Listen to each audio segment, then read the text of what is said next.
Hey guys, and welcome to one of my first tutorials for my new Plexus Tutorials channel. Now, I've been making videos for YouTube for some time, not necessarily tutorials, but I wanted to give it a shot.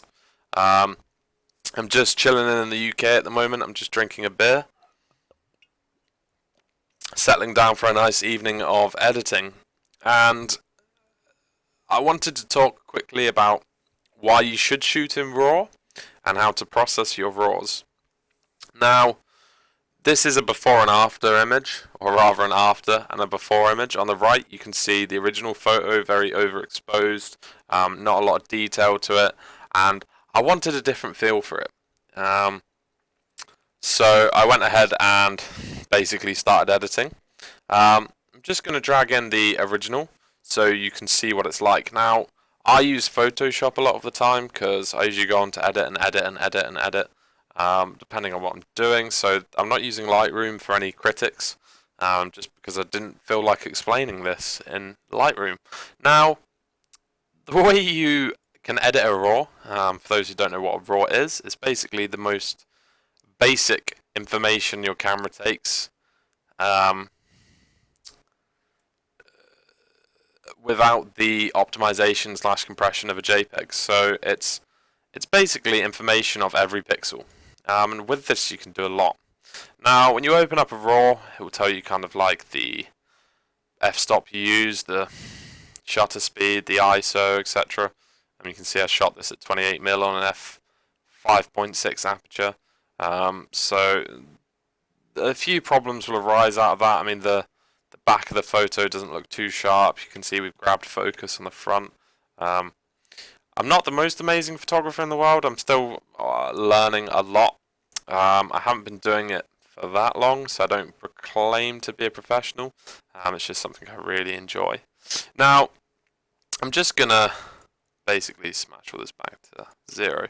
So this is roughly what the photo looked like without much tweaking. And I'm going to make it a little bit more fitting to what I feel like the shot deserves. And that's kind of like a dark, it's the night's settling down and this man here who's very, probably doesn't even know I took a picture of him, is just, you know, settling in for the long night, having a good think. So the first thing I'm going to do is just bump up the contrast. Like, I like to usually just slam it the whole way up if I'm making a photo like this. Just play around with the exposure. So you can see here that by adding contrast, we've already added a huge amount of depth to the photo. Just tweaking that to get it right. Now, highlights are pretty much like the clouds. You can see here when we had it before, the trees don't look very defined and I want them to have a bit of backdrop, so I'm going to remove those and then bring up the shadows and remove any whites and just add a little bit of darkness.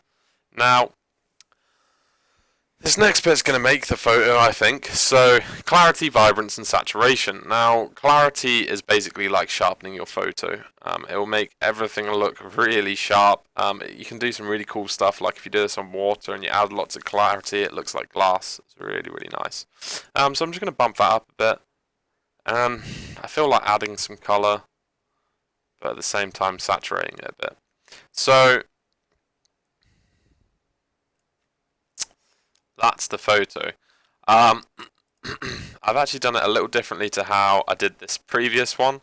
And you can see there it's considerably darker. But pretty much a RAW is the quickest and easiest way to edit and tweak and get new effects. And I think that a lot of people will say that it's cheating. I hear that so much, like photo manipulation is cheating. I think 98% of my work isn't actually photoshopped, but the 2% that is, it's because I wanted to try something different and I might not have been able to do that. This is a really nice shot that I liked, and it's almost also the same as, like, you know, cropping your images. Some photographers are dead set against that. But there you have it, guys. That is kind of how a RAW works. I'll talk about it in more detail if anyone has any questions. But the best advice I have is just to get out there and just start editing. and really see what happens with your work. I think that's how I learned photography. I didn't go on a blog. I just picked up my camera and just started using it. Obviously, now that I've gotten a lot better, I do actually read a lot about photography and kind of using it, so I'd like to pass that knowledge on. Anyway, I hope you enjoyed this quick tutorial, and don't forget to subscribe if you like the video.